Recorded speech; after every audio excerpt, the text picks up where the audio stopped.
Muslims need to like get away from that stuff. And I know Muslims, it not only is it shirk, now people say, no, no, no, I don't believe in it, but some of those things, I feel like, this is like, this is a lame dad joke, but still, I mean, there used to be Ashabul Feel, now we have Ashabul Feelings, right? So we got like, I feel like, I was like, الرحمن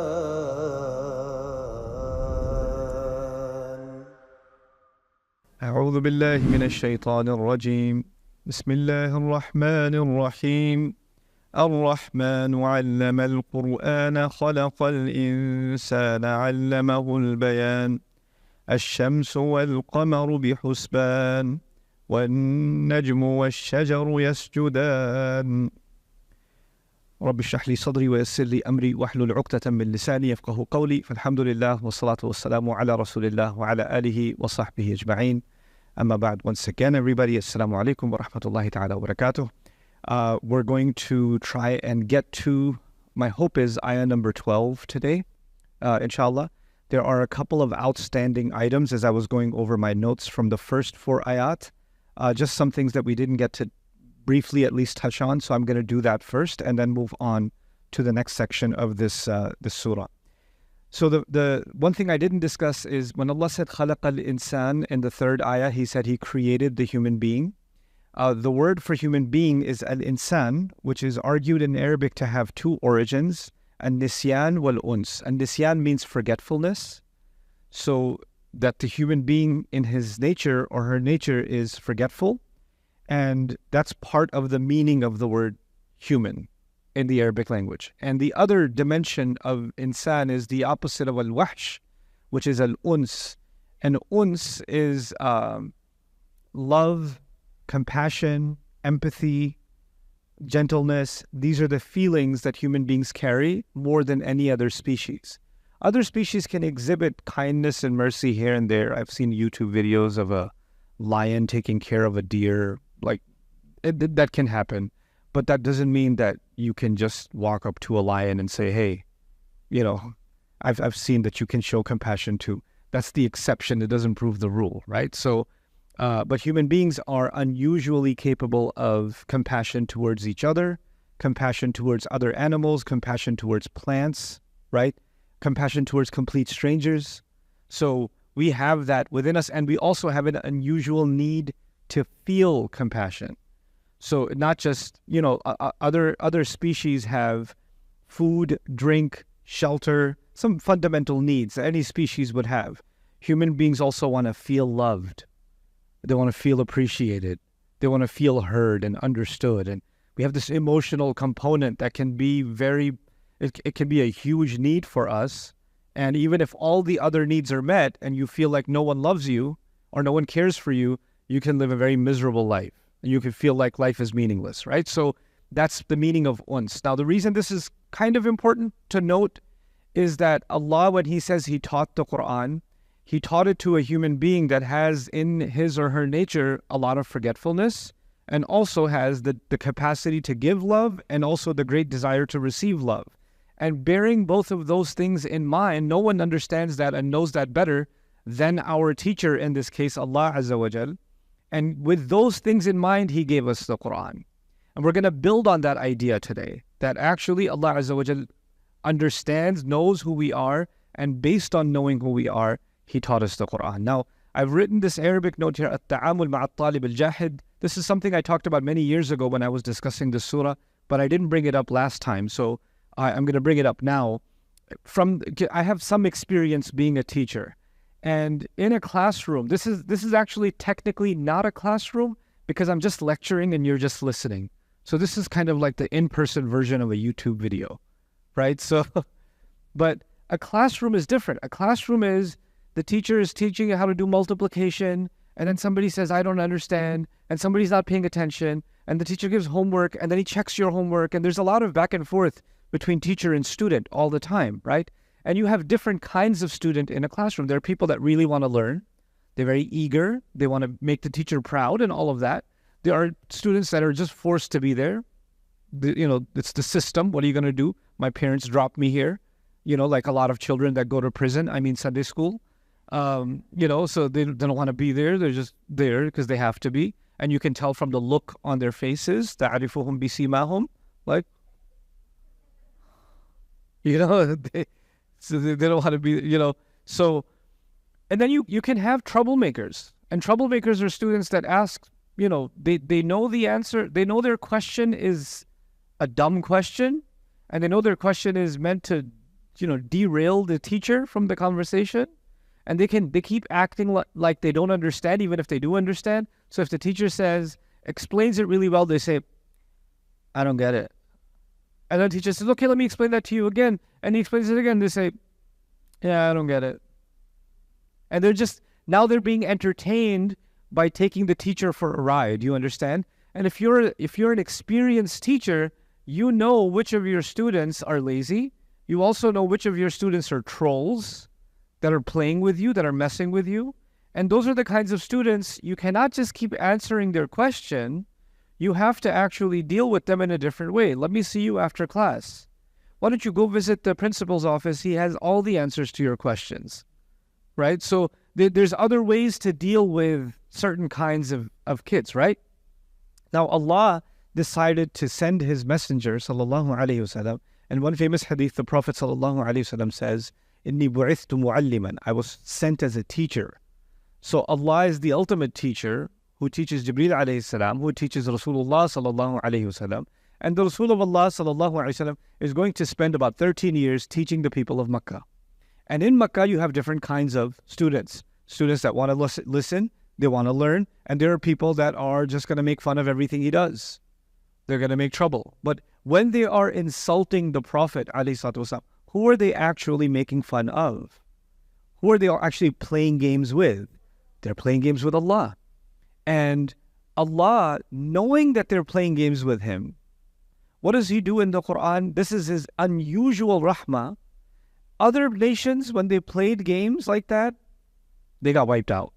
That's in the previous surah. This nation, what does Allah do? Explains to them the same thing a different way, then a different way, then a different way, then the same concept being explained over and over again in different ways. وَكَذَلِكَ نُصَرِّفُ الْآيَاتِ. This is how we keep alternating the ayat, the teachings, the revelations. So maybe if this didn't click with you, this will, and this will, and this will. And Allah keeps on sending more and more and more revelation to them. Most of the Quran, 2/3 of the Quran, you might know, was given to the Prophet ﷺ in Makkah. And the majority of people in Makkah are not interested in learning, right? So Allah went out of, and you would imagine the people who want to listen to the Prophet ﷺ are the believers. And the phrase, Ya ayyuhalladhina amanu, those of you who believe, you've heard that phrase before? Ya ayyuhalladhina amanu? That's a term that was revealed in Medina. It's not a term from Makkah. Now think about that. Majority of the Quran is coming to people who don't appreciate the Quran.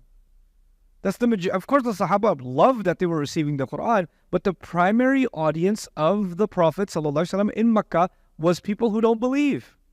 That's who they were. And yet Allah kept dedicating more and more surahs and more ayat and more warnings and more answers to their questions over and over again. And that is an incredible rahmah of Allah that He did that. Now, if He did that, then what does the Muslim learn from it? What do I learn from that? I learned that if Allah is Ar-Rahman as a teacher, and every name of Allah should have an effect on the believer in Allah. Allah is Al-Hakim, so I should have a love for seeking wisdom. Allah is Al-Adl, the just, so I should try to implement justice in my life, right? There are names of Allah that inspire qualities inside me, right? And so Allah, for example, He says He's Shakur. What an incredible name of Allah. Allah is Shakur. He's appreciative. Allah is appreciative. Then you know what that does for me? I should be appreciative. Allah says something remarkable about Himself. He says in Jannah, He tells the believer, إِنَّ هَذَا كَانَ لَكُمْ جَزَاءً وَكَانَ سَعْيُكُمْ مَشْكُورًا. Your efforts were appreciated. Human beings are so used to appreciating results. But if we really get inspired by Allah, we'd become more acclimated to appreciating effort, not just results, So Now, with that in mind, if Allah is Ar-Rahman, what do I want to develop in me? Rahmah. I want to develop a loving, caring attitude, right? Now, if that's the case, and by the way, this reminds me of a famous hadith of hadith Qudsi, actually. يا عبادي إني حرمت الظلم على نفسي فجعلته بينكم محرما فلا تظلموا. My servants, I have made wrongdoing prohibited on myself, Allah says. He's made wrongdoing prohibited on himself. And he says, and therefore I have made it prohibited for you. So don't do wrong to each other. Right? So he started with himself and inspired by who he is, you. And similarly, وَأَحْسِنْ كَمَا أَحْسَنَ اللَّهُ إِلَيْكَ. Excel the way Allah excelled with you. Do good the way Allah did good to you. So something Allah does inspires me to do something.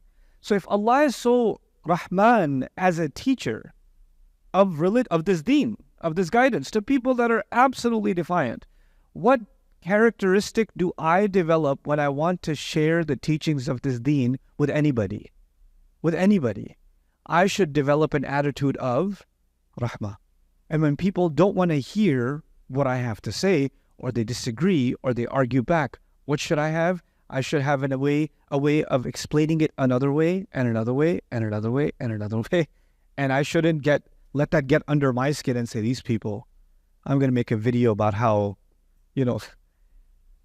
no. And then there's another piece of this very quickly, and that is the difference between the way Allah teaches, the way Allah speaks, and the way the Prophet speaks, sallallahu alaihi wasallam. We have to know and understand the difference between those two.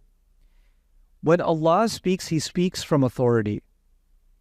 When the Prophet speaks, he speaks as a slave of Allah. Big difference between the two. For example, when they were making fun of the Prophet ﷺ, and they were making fun of the Quran, you know what Allah told His Prophet? He said, أَعْرِضْ عَنْهُمْ, ignore them. تَوَلَّ عَنْهُمْ, turn away from them. وَاصْبِرْ عَلَى مَا يَقُولُونَ, be patient over what they're saying.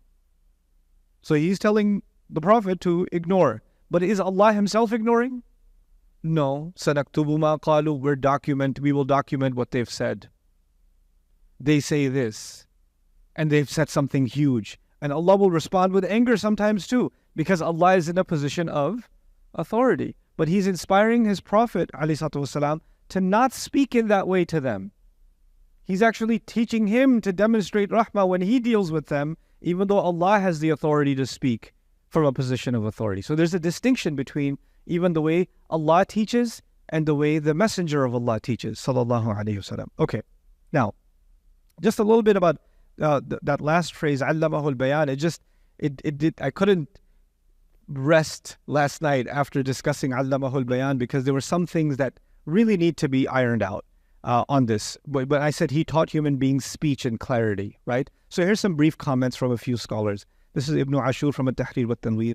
He says that the word bayan, He taught him clarity, is actually al-idah wa kashf al-haqa'iq al-waqi'ah, is to see clarity until you discover the reality of things. Human beings were given the ability to discover truth. Like, I want to discover the truth of, like now you can chat GPT everything, right? So you can look up, how are pearls made at the bottom of the ocean? And you want to discover how that happened. But that information that's so accessible to us without any effort, how did that information get collected? It got collected over thousands of years of human effort. That we're bearing the fruits of it, but that's thousands and thousands of years. How do you produce successful crop? How do you calculate the seasons? How do you know which day it is? How does a seaman in the middle of the travel in the sea journey that gets lost in a storm, how does he figure out where he is in the middle of the ocean? Human beings were given the ability to discover facts, discover reality. Al-Razi says, أن البيان هو الدلالة التي تفيد إزالة الشبهة بعد أن كانت الشبهة حاصلة. He says human beings will always end up in a situation where they find themselves in doubt. And God gave them the ability, Allah gave them the ability to get out of that doubt and find themselves in a position of clarity. Human beings can be in confusion and they can find themselves out of that confusion. Alusi says, تمكين الإنسان من بيان نفسه ومن فهم بيان غيره. Really interesting addition. He says, this is Allah giving the ability of the human being to communicate his thoughts to others and also for other people's thoughts to be understood by Him.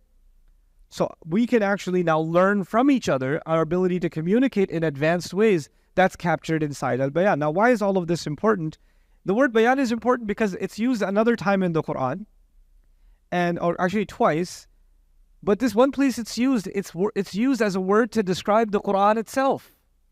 He says, هَذَا بَيَانٌ لِلنَّاسِ. This, meaning this Quran, is bayan for people. It's clarity for people. And in this ayah, he says he taught human beings bayan. So now this word is being used for my speech, my ability to think, my ability to explain, my ability to discover, to learn, but it's also being used for the word of Allah, the same word. Now this profound connection is something that early scholars noticed. So when they thought about this word, these are some really interesting interpretations of this word that you find among the early commentators of the Quran. Al-Dhahhak says bayan means human beings learn to distinguish between good and evil, al-khayr wa shar. Jurayj says this is their ability to distinguish between the path of guidance and the path of misguidance. Yaman says this is the ability to write, because in writing you separate letters, right, and get clarity. Qatada says this is the knowledge of this life and the next life. And we're going to build on that one. It's also been said this is how human beings develop the sense of naming things, giving definitions to things in every science.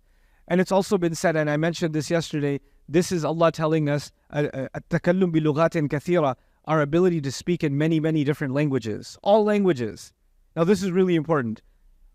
Sometimes people say, I heard this a long time ago in a lecture. I was listening to it when I first learned a little bit of Arabic. I was like, I can listen to Arabic lectures now.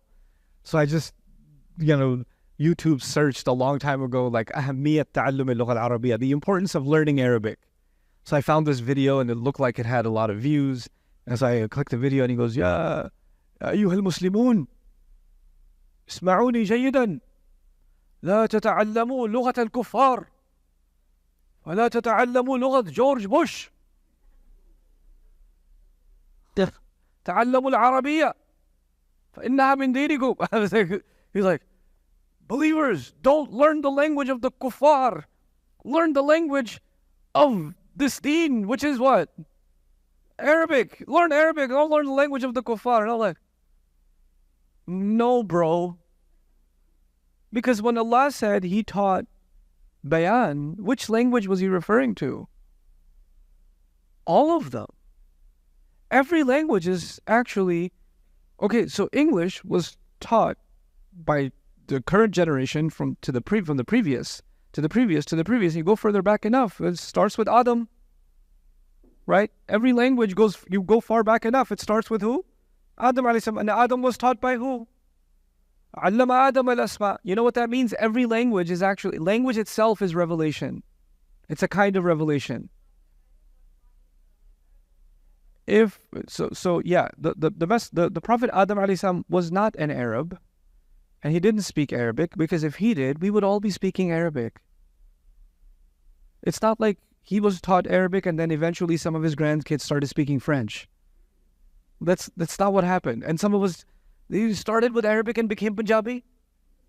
Like that's not what happened.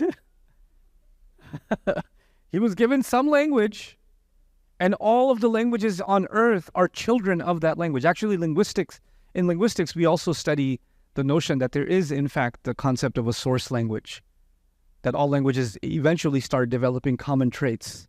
So actually, it's similar to the idea that Adam alayhi salam was taught an original language. So, and others say this, al-bayan is actually the ultimate word, meaning the ultimate clarity is when human beings learn the name of Allah Himself. They discover God Himself. And Ja'far al-Sadiq said that. Really beautiful. This is some thoughts I put together. I'm going to read this to you, and then we'll discuss it very briefly. The maker of the seven heavens and beyond decided to teach us bayan. What does bayan mean now in simple language? Clarity in speech, right? Clarity in speech. We'll use these two terms. And then sent us bayan. Which bayan am I referring to? The Quran. Honoring us with the opportunity to converse with Him. He doesn't just want to speak to us, He wants us to speak to Him. He speaks to us in ways that He doesn't speak with other creations. For example, when He created the universe, He turns to the skies and the earth and he says, "I'tiya taw'an aw karhan." Surrender before me willingly or unwillingly.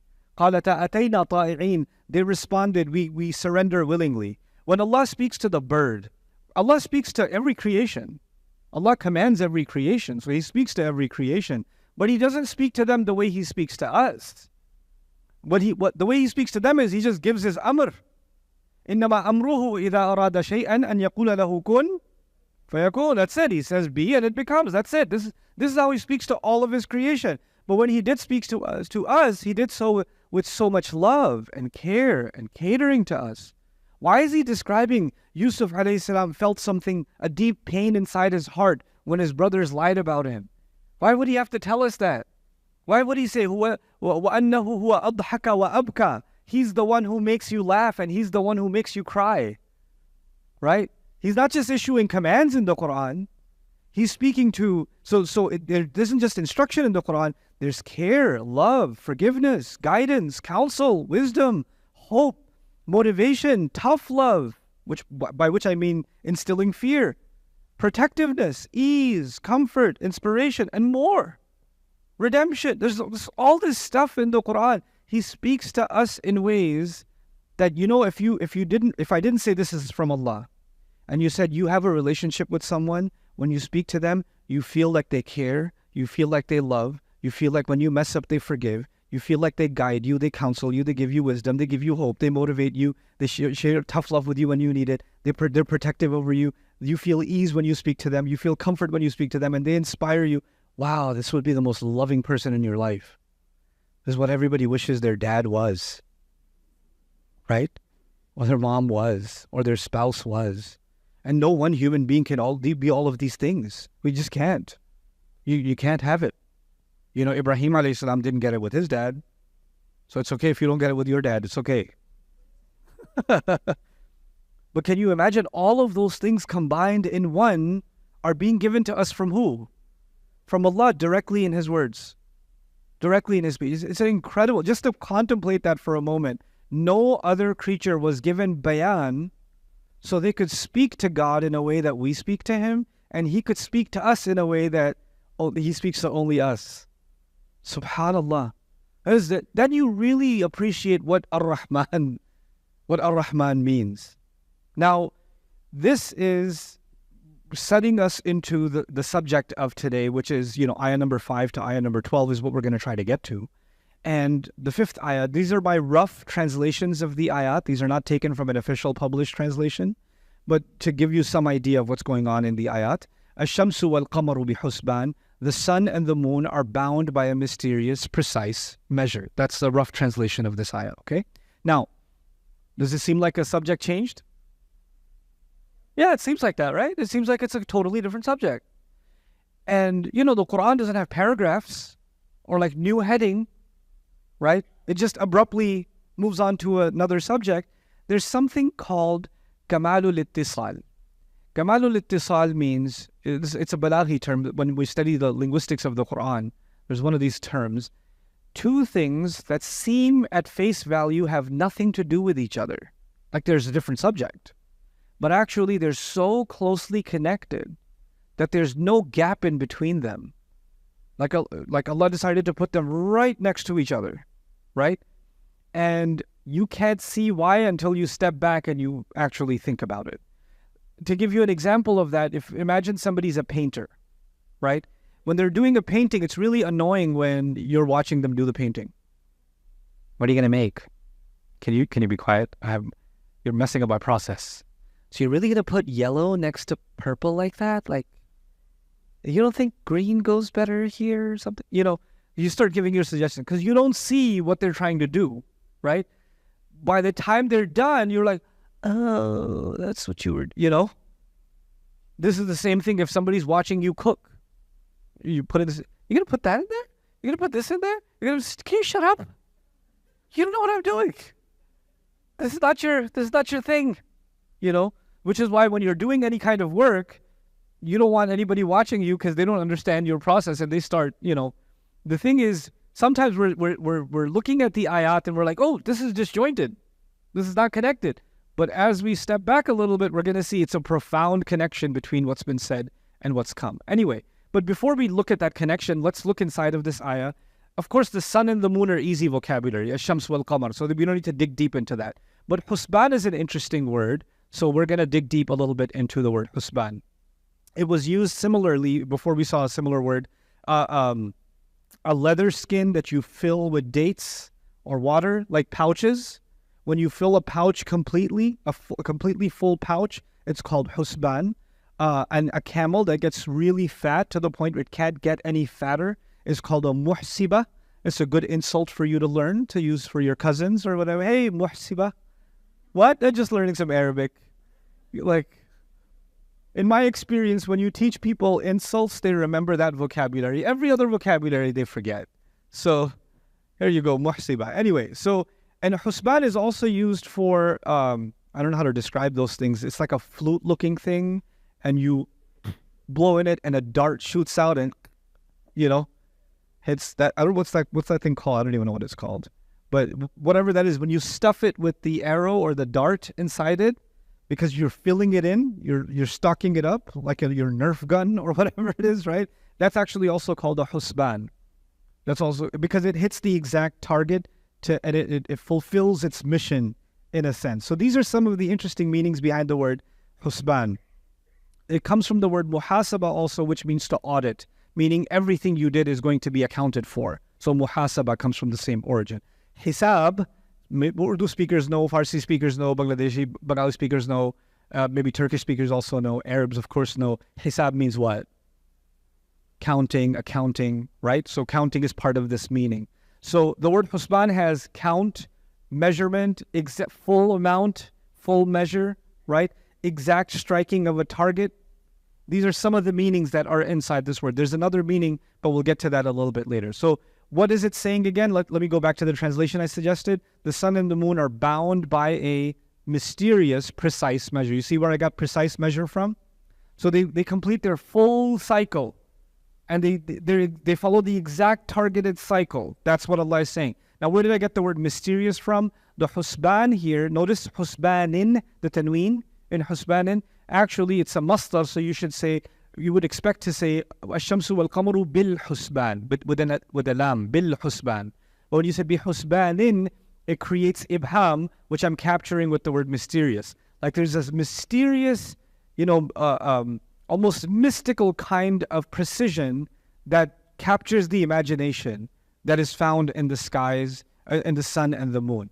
Imam al-Qurtubi, commenting on this ayah, said, "Ay-yajriyani bihisabin," that they both, meaning the sun and the moon, they float or they move with a calculation, fi manazil, in stages, la ya'duwanihi wa la yahidani anhu. They don't go past it, they don't cross it over, and they don't fall short. They go exactly where they're supposed to go. This is his comment. Okay. Now, the sun and the moon, what do we get from their movements? Well, life, actually. If they weren't moving the way they are, there wouldn't be any life on this planet. The seasons depend on the movement of the sun. The climates depend on it. The tides on the ocean, which is tied to essentially everything else, depends on it. One thing that the Quran will make us do is really think about the sky, really think about the earth, really think about the ocean and the connection between all of them, right? The ecosystem in which Allah created us. So just for example, to get you to think about the tide for a moment, because of the high tide and the low tide, sailors have to decide when to dock. Like they cannot just dock whenever. They have to make sure that it's the suitable tide for them to be able to bring the ship to port. And they cannot just take off whenever they want. And when you're out at sea, you have to make sure that you respect the tides. And if you think, oh, well, that's not my problem. I live in New Jersey. I don't have an issue with the tide. Pretty much all of the clothes we're wearing, the technology that we're using, the construction materials, there's so much of our lives that is actually shipped to us. And the majority of shipping on the planet is not happening by planes. Guess how it's happening? It's happening by sea. The world engages in trade to this day, majority because of the sea. And the sea is dominated by the tides, right? And the tide is connected to the moon. So now the moon is actually kind of running our lives and running the entire world's economy and ecosystems. And I'm just talking economics. I didn't even talk about habitat, just economics. And I didn't even know this, but studying this stuff gets you thinking. The earth also has a tide. The oceans, because they're liquid, so they can move easily, so, waves rise and high tide happens, but the earth actually can move up to 22 inches just because of the pull of the moon. And GPS tracking systems have to keep track of the earth's movements too, because where something was located a year ago may not be where it's located now because of the moon's tide. Actually, the earth is actually in flux itself, subhanallah. And that's just the effect of the moon. So now, the important thing here is both have exact locations at any time. Now, I don't want to make this a science class, but there are some observations that I think are helpful. Sailors use specialized instruments, ancient instruments, that were developed for the sole purpose of measuring the angle of the sun to get them latitude. You guys are familiar with latitude and longitude, right? So this device is called a sextant. There are other devices too. They could, if they're lost at sea, they can measure the angle of the sun and figure out what their latitude is. But latitude is not enough to pinpoint your GPS location. What else do you need? Longitude, the x-axis and the y-axis, right?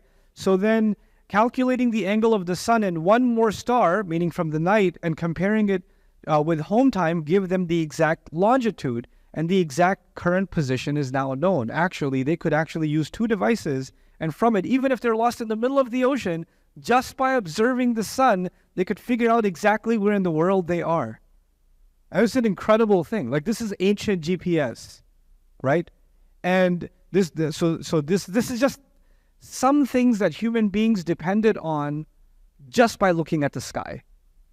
And what does that tell you? Human beings have relied on the sun, in this case, for guidance, isn't it? For guidance. And they can tell where they're going if they're lost.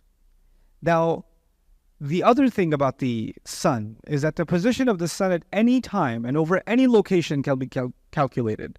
Now, actually, NASA has a database where you can search where the position of the sun was 500 years ago. Like, when we were studying Surah Al-Najm, actually Surah Al-Qamar, and Allah talks about the splitting of the moon. And we were interested, did something special happen with the moon around the time of the Prophet ﷺ, around the 5th year of the Hijrah? Can we find out? Is there a way to calculate what the moon was doing at that time? And, NASA has this developed database, and some of our scholars have access to it.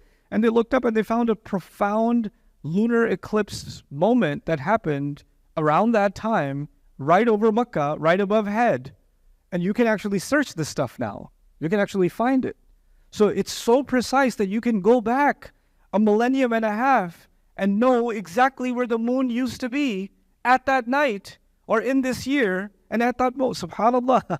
That's how exact it is. That's how exact the science is. So the sun position relative to the constellations, that's what gives us the solar calendar. By the way, you can tell exactly where the sun is going to be anywhere in the world at any time. Exactly where, pinpointed. And that's why you get your Salat apps giving you the Salat times for the entire year. You're like, how did they figure that out? Did they just make this is actually because of the sun and because of the calculated positions of the sun and how huge that is as part of our daily life, actually. And because the sun is so precise, that gave rise to the solar calendar. Because its motions and its respective location to the constellations gave rise to the solar calendar. And here's the thing with human beings. Human beings love what you can depend on, right? So if you could depend on the seas, then they started worshiping the sea. And you could depend on the stars for navigation. People started worshiping the stars. And you could depend on the sun. So what did they do? They started worshiping the sun. And then they could navigate by looking at the star constellations, and they developed the zodiac signs. And then you get yourself horoscopes, and they start believing in this nonsense. Hey, I'm a Scorpion. That means I just feel what other people are feeling. I'm really loyal. Really, the rest of us, what are we? You're loyal. I love people like that. They say these most generic self-praise things. Like, I'm a really empathetic person, and I can understand what people are feeling. I was like, if you did understand what people are feeling, you would understand how stupid I think you sound right now. But you don't.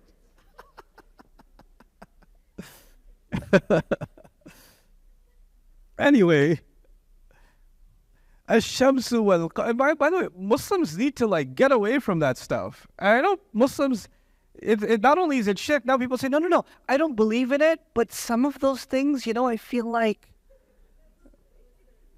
it's like this is a lame dad joke, but still, I mean, there used to be Ashabul Feel, now we have Ashabul Feelings, right? So we got like, I feel like, I was like, anyway, so that's a little bit about the sun. Let's talk about the moon a little bit. It also has a precise path, and its phases, not only is it in different places in the sky, and those of us who don't understand that, don't know it well, like you saw the moon, you're driving on the New Jersey Turnpike, right? Where you get robbed without realizing. So like you're driving on the turnpike and you see the moon, through the trees. And then the next night you don't see it there. You're just, where'd it go? What's over there? What's it doing over there? What's it doing over here? It keeps moving. You're like, why is the moon in such a weird mood? Why is it all? Its position actually determines what month it is. Not just its phase, its position in the sky can tell you what month it is. So people who understand the position of the moon, they can just look at the moon and tell you, oh, it's Ramadan. Oh, it's Sha'ban. Oh, they can tell the exact lunar calendar. Now, this is a remarkable thing because that science, because Allah made our acts of worship tied to it, if somebody could pay attention to the moon, they could tell, oh, Ramadan is in a month. Hajj season. They could be anywhere in the world and they can tell. Just from looking at the moon, because of how precise they are. Now, just a little bit about tides, because the moon is tied to tides, pun intended. High tides and low tides come from the orbit of the moon. Sailors use them to go in and out of ports. Tides wash up nutrients and feed the ocean floor. This is remarkable. Like the bottom of the ocean, you have species that can't move, right? They just stay there. So how are they going to get fed?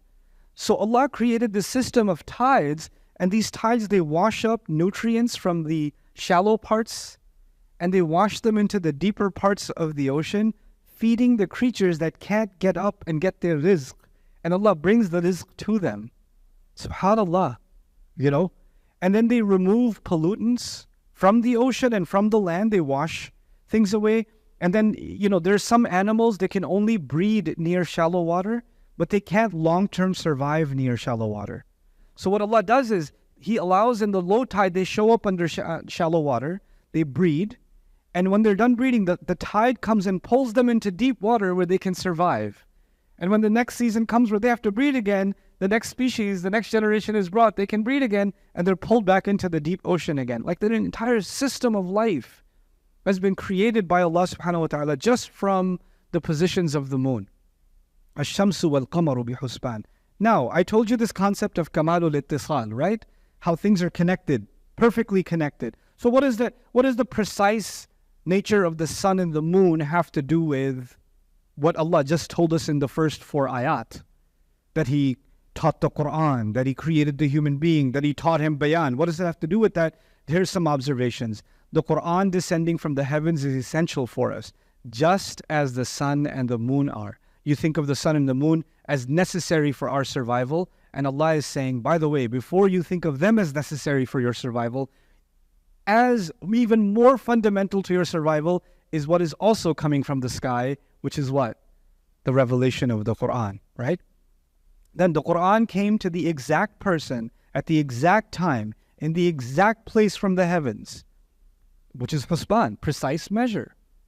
And just as the 2 most noticeable bodies in the heavens, meaning for us the sun and the moon, follow an exact path, location, and time. So it's actually just paying attention to the sky. You're like, Allah meant for this Quran, this final revelation, had to come in Arabia at that time to that person in that exact moment in history. So when people come along and say, how come like Allah didn't send a prophet to like America? And if there was a prophet that was sent in 2023, I bet there would have been a surah about TikTok or, Yeah, you can have that mindset, but actually what you're not understanding is ash-shamsu wal-qamaru bi husban. Like Allah created an entire universe that follows an exact schedule. And the revelation of the Quran and the recipient of it and the subject of it, all of it was exactly on schedule. Now, basically what's happening in the skies is connected to what's happening on earth, right? Another example of Kamalul Ittisal. The sun is the greatest. This is actually, let me just explain this to you in my own words instead of reading it. So, in the Quran, the Prophet ﷺ has been described as Siraj. One of the descriptions of the Prophet, وَدَاعِيًا إِلَى اللَّهِ بِإِذْنِهِ وَسِرَاجًا مُنِيرًا. Siraj is translated as a lamp. As a what? Lamp. What is the lamp in the sky for us? The sun is the lamp in the sky for us. That's what it is. That's why in Surah An-Naba, Allah calls it وَجَعَلْنَا سِرَاجًا وَهَاجًا. Sirajan wahaja is referring to the sun. Okay, so the Prophet is by analogy called a siraj, like the sun. Okay, now the Quran came to the Prophet ﷺ. So the Quran coming to the Prophet ﷺ is nur. And the siraj delivers nur, like the Prophet delivers the Quran. You see the connection? Right? Now, who does the Quran? The siraj delivers the nur, and one of its main recipients is the moon. Because the sun, the light of the sun hits the what? It hits the moon, and the moon goes through phases. But no matter if it's going through a full phase or the lightest phase, it's still getting hit with some light of the sun. The believers are kind of like the moon. We get hit, we are inspired by the light of the Quran that was delivered through the Prophet ﷺ, the Siraj, the Nur, and we're the Qamar. And believers, unlike the sun, the moon goes through phases, some strong and some weak, some high tide and some low tide, some full and some half. What happens to our iman and the reflection of light that we have in this life? Sometimes full and sometimes low, right? So but each of them is part of Allah's plan, right? Each of them is part of Allah's plan. And so there's actually a really beautiful analogy. I didn't come up with this. This is actually something alluded to in Surah Yasin. This imagery of connecting the sun and the moon to a prophet and his followers, right? And the relationship they have with each other is a really profound, subtle message inside of these ayat. Just as even the smallest change in the sun or the moon's position, what would happen if there was even 1 inch over here or over there? What would happen? Chaos. The life would stop. There would be absolute destruction. You know what? By that analogy, not one word from the Quran can move from its position. Not one ayah can move from its position. The one who made the precision of the sun and the moon gave us the precision of his own words. Gave us the precision of his own message. This is so important. It sounds cool, but it has implications. That means when people nowadays say, you know that ayah, I have a real problem with it. I don't understand it. I have an issue with this surah. I have an issue with this subject. How come the Quran says this? That's like saying, how come the sun is in this position? I would rather it move over an inch for my convenience, regardless of whatever destruction it causes. You know why we get uncomfortable with the Quran? Because we don't understand it properly. And that's why we make comments like that about Allah's perfect speech. So he says, "La mubaddila li kalimatihi." There's no changing his words. By the way, if his words were to be moved, there would be absolute destruction, just like if the sun and the moon were moved from their position even a little bit. Now, we're moving on to, think of it like, you guys ever use the egg timer on? Anybody use the egg timer? No? Okay. You know the alarm clock? You wind it and then it finally rings, right?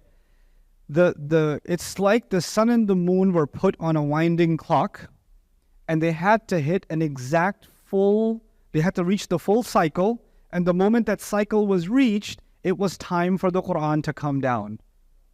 Like the sun and the moon have been going through their cycles, fulfilling the wind down, the countdown, until what could happen?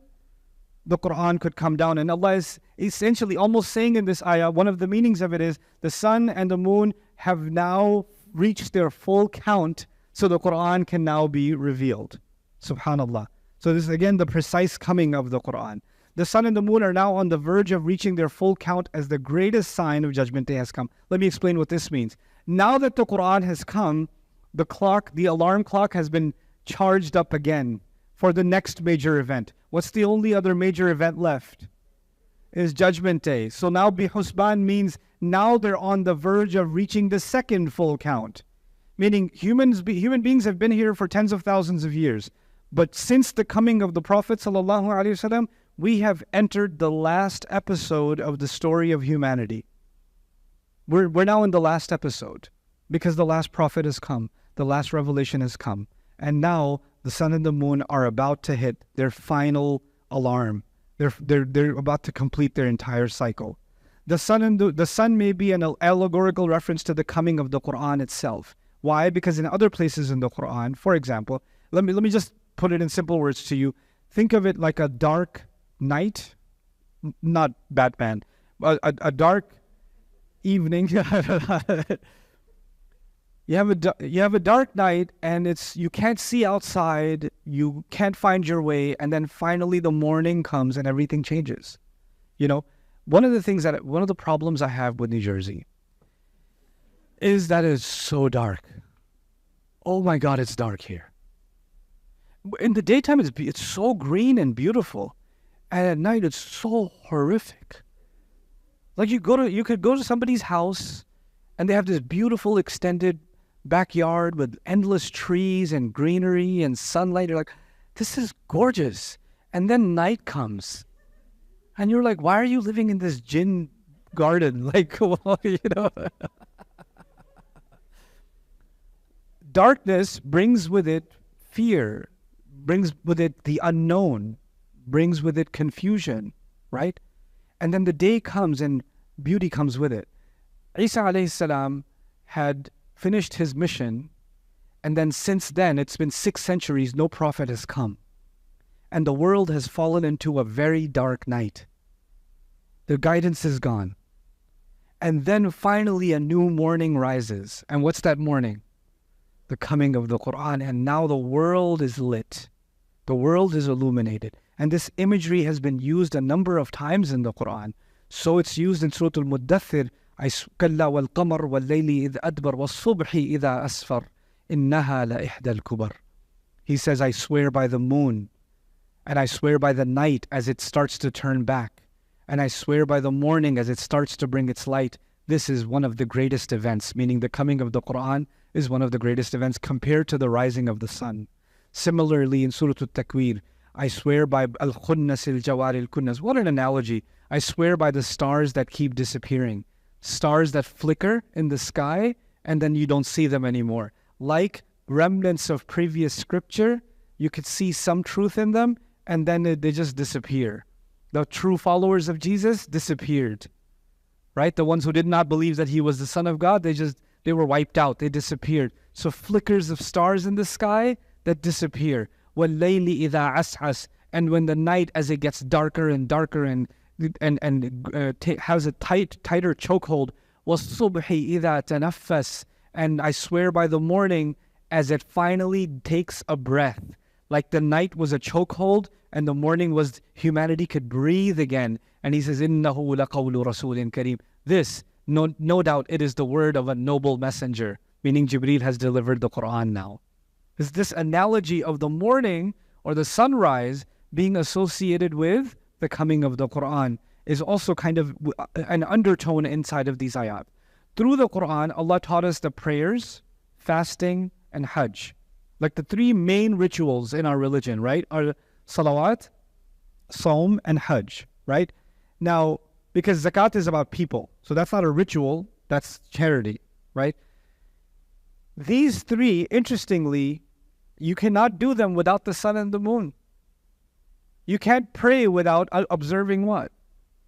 The sun. You don't know what Fajr is, or Dhuhr, or Asr, or Maghrib, or Isha. Actually, we look at our Adhan app, or our Salah app, but the Salah app is looking at what? The sun. The sun is actually our spiritual clock. You guys put a clock on the wall? Allah put a clock on that ceiling. And that's the sun. But when do you know to do Hajj, or when do you know when to fast? What do you depend on? not the sun this time, the moon. That's when we have our moon fighting, right? So the idea is the sun became our clock and the moon became our calendar. And those are the two things, even on your phone now, what do you have? A clock and a calendar. And our spiritual clock is the sun and our spiritual calendar is the moon. Allah made the believer, the Muslim, anywhere in the world, in any century, the Muslim has to pay attention to the sky. To have a spiritual connection with Allah, they have to pay attention. They have to look at the sky all day. Oh, it's Asr time. Oh, Maghrib's coming. It's getting darker. It's Maghrib's coming. Oh my God, Fajr, I'm about to miss Fajr. It's getting lighter. You're always thinking about the sky, aren't you? Subhanallah. And that's so important because the Quran came from where? It came from the sky. Every time we're looking at the sky, we're reminded of the connection we have to the sky. SubhanAllah. This also teaches us something about the precise time and location of the revelation of each ayah. You know how I told you the sun is the exact location of it is known at any moment, anywhere in the world? Where exactly was the ayah supposed to come? At what occasion? At what point in time was the Prophet supposed to receive this ayah or this surah? That exact process had to be, it was as precise as the sun and the moon. And in fact, the gradual process of the sun and the moon completing their cycle is similar to this gradual process by which the Quran will reach its completion. The 23 years of revelation, there's like a cycle of the sun and the moon, and it's going to reach its completion, and it's going to go phase by phase by phase by phase. Now, why is this really important in our study of the Quran? Because there's some times in the Quran, for example, that Allah could have revealed something and it would have solved the problem, but He didn't. He allowed the problem to happen, and then He revealed, you should have done this. That's what's happened in the Quran. There were prisoners of war, for example, and the Prophet ﷺ released them because Umar gave a suggestion we should execute them. Abu Bakr Siddiq radiallahu anhu gave the suggestion we should release them. And the Prophet ﷺ, rahmatan lil alameen, what did he do? Release them. And then the ayah came, it's not appropriate for a prophet to release prisoners. Like, what? Allah could have told the Prophet when? Beforehand. But He decided to let him make that decision. And that has a profound lesson in it. This is not the time for that lesson. But if you have this idea in your mind that every revelation happened at a precise time for a precise purpose, right? Then your view of the Quran and why the Quran is saying what it's saying will completely change. Because every moment has its purpose. Every word, every speech has its purpose. Then this is where the real scary stuff begins. There's another meaning of the word husban that I didn't share yet. This comes from an ayah from Surah Al-Kahf, the only other place in the Quran where the word husban is used. So Allah says, عَسَى رَبِّي أَنْ يُؤْتِينِي خَيْرًا مِّن جَنَّتِكَ أَوْ يُرْسِلَ عَلَيْهَا حُسْبَانًا مِّنَ السَّمَاءِ فَتُصْبِحَ سَعِيدًا زَلَقًا. One gardener says to the other, one gardener was full of himself, he was like materialistic, and the other gardener says to him, maybe Allah will give me a better garden than yours. Or something else could happen. Allah might send a husban on your garden. Allah might send a what? Husban. Now that doesn't mean a calculation. That doesn't mean a full measure. Allah might send a husban on your garden, and if He does, it will become slippery mud. It'll be nothing but slippery mud. It'll become a swamp. What is that husban that He will send from the sky that your garden will get destroyed? Here's commentary on that husban. Halakan husbanan. A destruction that comes at the exact time. Muqaddaran min Allah. Decreed, actually calculated by Allah. Like He says, ata and hisaban. And al-husban ismu jam'in li sihamin qisar yurma biha fi talqin wahid. Remember that dart shot? Allah might send a precisely targeted destruction that you will destroy your garden. And it was meant to strike that garden. If you take that meaning of husban in this ayah, it could also mean the sun and the moon are on the verge of completely being destroyed. on a precisely calculated time of destruction, like a ticking time bomb. They're heading towards destruction. They're reaching their end. Remember that actually related to your question, getting closer to Judgment Day. And that meaning is captured within. And by the way, husbana with the singular, with the ta marbuta, actually means explosion. So an under meaning, the main meaning of the ayah still is the sun and the moon follow a very precise measure. But a secondary meaning inside the ayah is the sun and the moon are on the verge of destruction. They're on the verge of destruction. This will impact, this by the way, Tibi's notes on it, on the same, أي شيئا مما يعد أي يدخل في الحساب ويعتد به من أنواع العذاب المرتبة على الأمر المتوقع أن يقع بسبب الكفر. Like this is an expected punishment that comes at an exact time.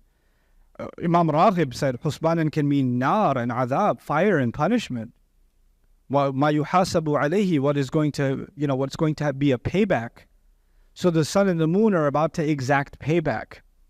Now, what in the world does that mean? The sun and the moon are about to exact payback. Here's what I want you to know. Allah says when some people say Jesus is the Son of God, you know there's a reaction in the skies. تَكَادُ السَّمَاوَاتِ يَتَفَطَّرْنَ. The skies are on the verge of tearing open every time somebody says, Ar-Rahman took a son. Every time they say that. Like, the sky, the universe can't take it. They can't take that something like that is being said about who? Allah. And Allah tells them not to react. Like He's holding them back from reacting. But then a day will come where He will let them exact their reaction. They can pay back for all the tolerance. The sun was beaming light on the kafir. And it couldn't tolerate that it's actually not scorching the kafir, it's just beaming sunny day on the kafir. Right? And one day Allah will give that sun the license to react to what it's been tolerating. Because the rest of the creation of Allah does not tolerate disobedience. They only tolerate it because Allah is forcing them to tolerate it for our sake. This is why on Judgment Day, when the earth starts going crazy, and human beings say, مَا لَهَا وَقَالَ الْإِنسَانُ مَا لَهَا. What is wrong with it? What's going on with the earth? Why is it acting like this? بِأَنَّ رَبَّكَ أَوْحَى لَهَا. Not أَوْحَى إِلَيْهَا, أَوْحَى لَهَا. It means that's because Allah has given it, it's instructed it, but actually also means Allah has finally given it permission. Allah has given it wanted to. It couldn't stand the rebel against Allah walking on it. It couldn't stand it. And is finally going to take revenge on Judgment Day. Allah will allow it to do what it wants. You know, the oceans will respond. So the cataclysms on Judgment Day are actually the rest of the universe responding to human disobedience. That's actually what's happening. SubhanAllah. Okay, now, perhaps the secondary meaning here is that the sun and the moon are nearly done, filled, time up, reached full count, on the verge of destruction. Like He says, فَإِذَا بَرِقَ الْبَصَرُ وَخَسَفَ الْقَمَرُ. The moon will become, dwindled. وَجُمِعَ الشَّمْسُ وَالْقَمَرُ. And the sun and the moon are going to collide into each other, because the event that marks their last cycle is the coming of the final revelation. Human beings, by the time the Quran came, have reached the height of bayan. That's another point. We've reached the height of our ability to seek truth and to get clarity, which is evidence since the coming of the Quran, the kind of development human beings have made. They've never made in the entire history of human existence. And in the last 1400 years, the kind of developments we've made have never happened before. So we reached an ability in bayan that's never been reached before. And so Allah gave us the ultimate bayan to guide us, and that's the Quran itself. سَنُرِيهِمْ آيَاتِنَا فِي الْآفَاقِ وَفِي أَنفُسِهِمْ حَتَّى يَتَبَيَّنَ لَهُمْ أَنَّهُ الْحَقُّ. So we will show them our signs in the skies, in the horizons, and even inside of themselves, until it becomes abundantly clear to them that in fact it is the truth. I was going to do the 5th and the 6th ayah in this lecture. I don't think we're going to get to. So I'm going to give you guys your first 10-minute break. Barakallahu li wa lakum. Assalamu alaikum wa rahmatullahi ta'ala wa barakatuh.